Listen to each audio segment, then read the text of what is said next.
ये उस अमर गाने का किस्सा है जिसे अमर बनाने में रफ़ी साहब का बहुत बड़ा हाथ था। हालांकि जब गीत रचे जाते हैं, संगीतकार उसे कंपोज करते हैं, सॉन्ग राइटर्स उसको लिखते हैं और बाद में सिंगर गा करके उसे चले जाते हैं।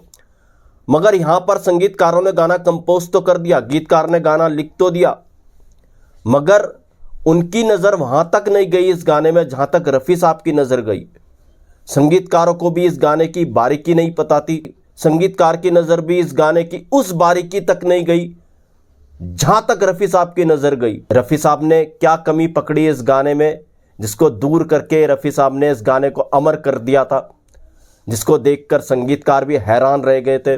कौन वो संगीतकार थे, कौन सा वो गाना था, यह आज मैं आपको बताऊंगा। दोस्तों, चैनल को सब्सक्राइब जरूर कीजिएगा, बेल आइकन भी प्रेस कीजिएगा ताकि नोटिफिकेशन आप तक पहुंचती रहे।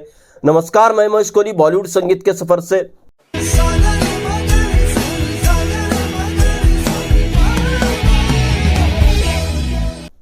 60 का दशक, एक से एक नायाब गाने हमें मिले फिल्मी दुनिया से। रिमझिम के गीत मिल गए नैना से नैना, ओए क्या मस्त बहारों का मैं। और इन नायाब गानों के पीछे रफ़ी साहब का हाथ तो था ही, मगर इस दौर में संगीतकारों ने भी बहुत अच्छा काम किया। 60 का दशक यही वो दशक था। इस ऐसे संगीतकार का आगमन हुआ इस दशक में जिन्होंने इतना बेहतर काम किया, बाद में लेजेंड म्यूजिक डायरेक्टर वो बने। एक फिल्म में अगर 6 गाने होते थे तो 6 के 6 गाने सुपर हिट वो दिया करते थे। ये खासियत थी इस संगीतकार की। तो 60 के दशक की ये बात है, यही संगीतकार एक बहुत बड़ी फिल्म के गानों पर काम कर रहे थे। रफ़ी साहब उसके गाने गाने वाले थे, रफ़ी साहब उसके गाने गा रहे थे। तो एक गाने का किस्सा है और ये संगीतकार रफ़ी साहब को बहुत मानते थे। इनका कहना था अगर किसी दूसरे गायक के लिए हम गाना बनाते हैं तो बहुत सोचना पड़ता है, कौन सा स्केल इस गाने का हो, कैसी इस गाने की पिच रखी जाए, कौन सा सुर इस गाने में लगाया जाए कि सिंगर उसको गा सके। मगर इन्हीं म्यूजिक डायरेक्टर का ये भी कहना था, रफ़ी साहब ही एक ऐसे सिंगर थे कि उन्हें नहीं सोचना पड़ता था कौन सा सुर लगाना है, कौन सी पिच रखनी है, कौन सा स्केल रखना है, किस तरीके का गाना बनाना है। कैसा भी गाना बना दो, रफ़ी साहब उसके लिए परफेक्ट सिंगर हुआ करते थे। तो एक गाने की रिकॉर्डिंग इस बड़ी फिल्म की वो कर रहे थे और जब इस गाने की रिकॉर्डिंग पूरी हो गई तो रफ़ी साहब की एक खासियत थी, रिकॉर्डिंग के बाद रफ़ी साहब गाना ज़रूर सुना करते थे। ऐसा इन म्यूजिक डायरेक्टर ने एक इंटरव्यू में कहा। तो इस गाने को भी रफ़ी साहब ने सुना और संगीतकार की तरफ से ये गाना ओके हो गया था, मगर फिर भी रफ़ी साहब ने कहा वो इस गाने को सुनेंगे। और जब रफ़ी साहब ने उन संगीतकार के साथ इस गाने को सुना तो रफ़ी साहब ने कहा नहीं, इसका मैं एक टेक और लूँगा।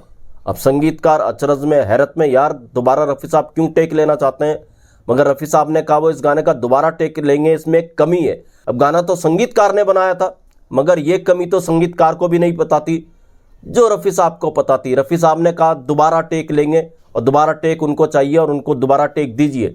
संगीतकार ने सोचा जब रफ़ी साहब कह रहे हैं तो कुछ ना कुछ तो कमी होगी। खैर, इस गाने का दोबारा टेक लिया गया और दोबारा टेक में रफ़ी साहब ने इसके सुरों को बदला, अपनी वॉइस का जो फ्लो था उसको चेंज किया।